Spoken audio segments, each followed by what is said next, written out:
Virgo, welcome back sa ating Tagalog reading channel. Ako ay si Abby at isa akong intuitive reader. So gagawin natin ng inyong current energy check-in for the month of June 2024, no? So ang timestamp natin ay 8:59 PM. Magko-cross over na to June 30 sa ganap na June 29, 2024. I repeat, 11:59 PM now. Now, ayun na, 12 midnight na at June 30, 2024, Virgo. And, pasensya na kung na-delay ito. But anyway, ito ay current energy check-in at maaaring mag-resonate on to the next 3 to 6 months. That's okay. And, remember na ito ay isang collective reading, so maaaring mag-resonate sa certain collective. At kung di kayo mag-resonate, I will tap into your energy next time. Okay, Virgo? And, as you know, guys, sa mga new viewers natin, welcome po sa ating Tagalog reading channel. Sa mga current subscribers nating maraming salamat po sa pagtangkilik ng inyong mga monthly Tagalog readings. Okay? So, Virgo, isa-shuffle ko lang muna ang mga cards again in front of the camera and I'll see you guys in few seconds. Okay?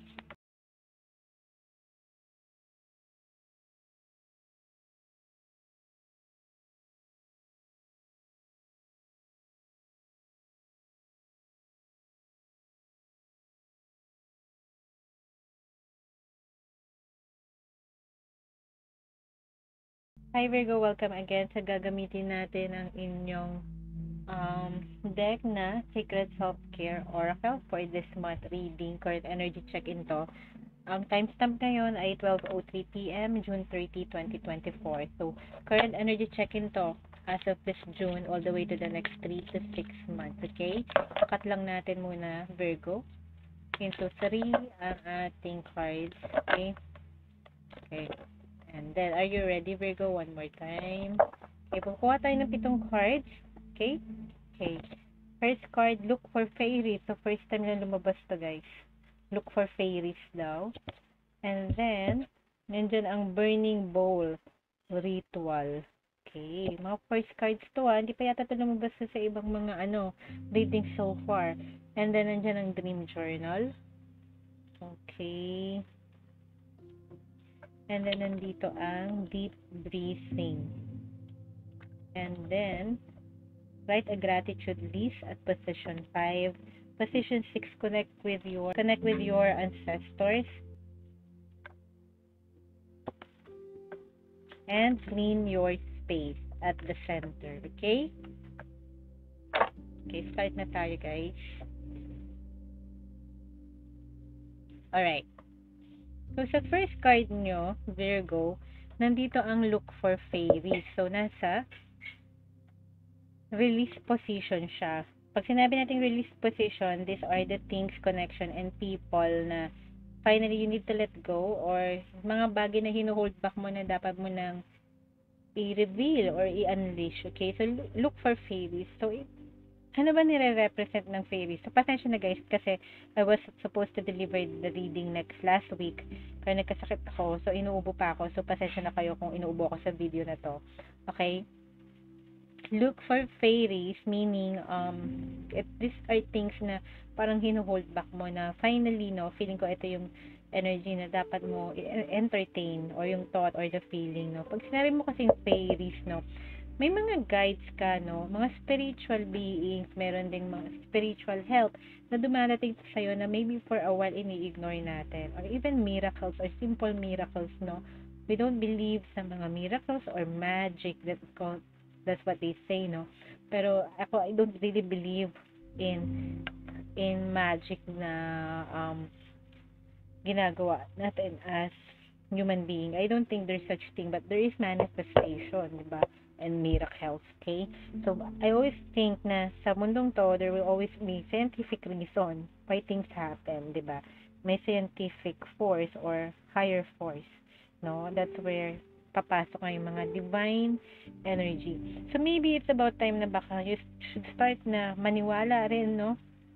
Sa energy ng mga guides, no? Ng mga spiritual beings. Baka kasi makatulong yun for you.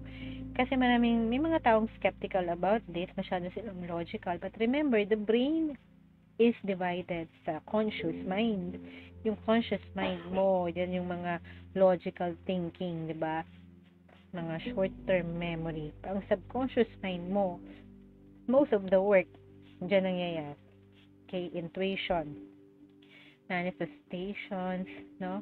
Dreaming, imagining. Okay, so yun yung about time na to start believing or make use ng iyong subconscious mind. Okay?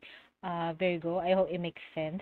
Now, sa second position, Virgo, nasabi dito yung kailangan mong ipagpatuloy is burning bowl ritual.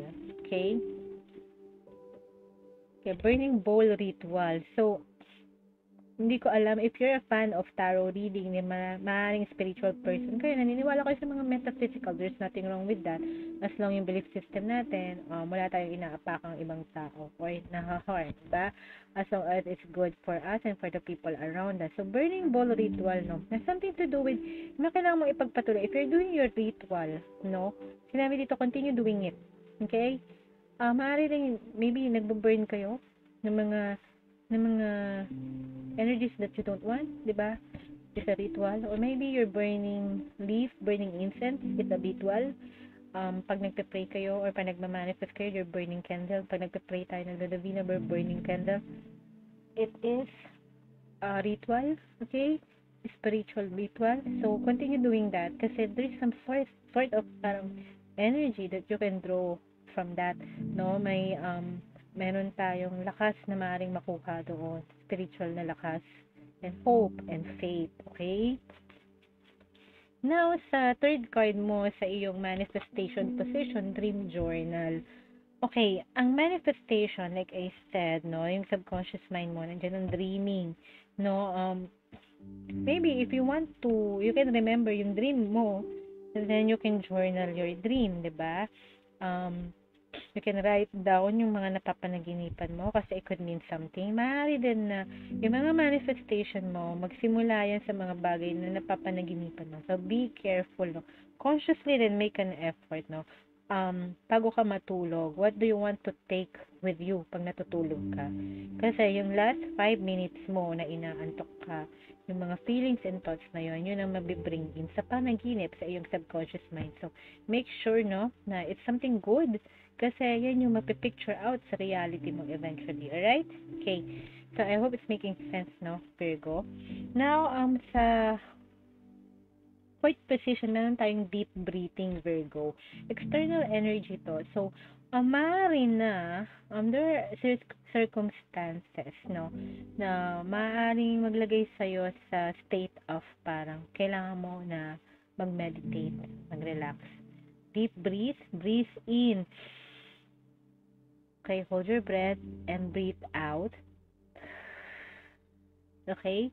So, alam mo, ang breathing is a good relaxation exercise. Part yan ng meditation. So, sa mga external energies mo, maybe it will require you to do some deep breathing exercise to help you calm down, to be at peace, no? Maging mas relax. Okay? So, remember that. Kahit ano pa yung external energy na nakaka-influence sa'yo, sa mood mo, sa feelings and thoughts mo, don't let it bring you down. Ang sinasabi dito, stay relaxed and calm, okay? Breathe, meditate. Okay? Now, yung kailangan mo namang ibigay sa sarili mo is write a gratitude list. So, Virgo, when was the last time you are thankful about something or someone or situation? So, simple or big, kasi ang gratitude doesn't have to be big things lang, no? Even the simple things, no?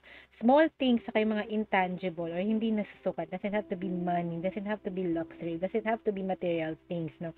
So, write a gratitude list kasi magbe-benefit ka doon. Ito yung something na nasa position 5. So, ibig sabihin, ito yung something na kailangan mong gawin para sa sarili mo. So, write a gratitude list like maybe, thank you Lord, thank you God, thank you universe for blessing me and my family with the perfect health. Thank you Lord for the roof I'm living right now. Thank you for giving me wonderful parents, wonderful siblings, supportive family. You know, these things. So, write down what are the things that you are grateful for. Because always remind yourself na you have more than less, no? Para nandun tayo sa state of being na we are abundant. Wala tayong scarcity mentality o yung mentality natin hindi nakafocus sa kung ano yung wala tayo. Mas nakafocus siya sa kung ano yung meron tayo. Okay? Now, at position 6 mo sa new beginning, sinabi dito, connect with your ancestors. Actually, lahat ng mga cards mo dito, first time na lumabas. No? Walang repeating cards na nag-appear sa ibang zodiac signs. So, this is something, no? So connect with your ancestors, that's a new beginning mo. Okay, so connect with your roots.